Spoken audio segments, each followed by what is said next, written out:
Hi, welcome back to Stuff About Tutorials. Today we're talking about how to turn off mobile notifications on Monday.com.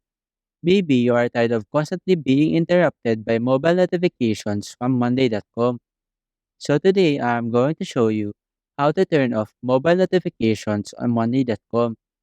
Check video description and I will try to leave the written instructions. So let's start. First, open the Monday.com application and log into your account. Once you're logged in, you will see this three dots icon at the bottom right corner of the screen.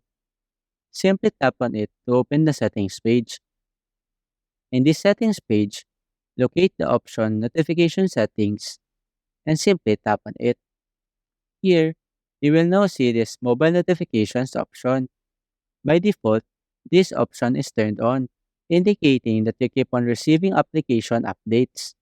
Now, to turn off mobile notifications, you simply need to toggle off the switch next to this option.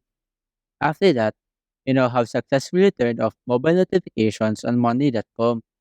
Now, you won't receive any unnecessary updates from the application, and you will now have a peaceful time without any interruptions.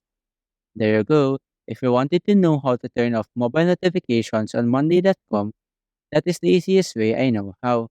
If you know another way to turn off mobile notifications on Monday.com, leave a comment below. Also, be sure to subscribe for more videos.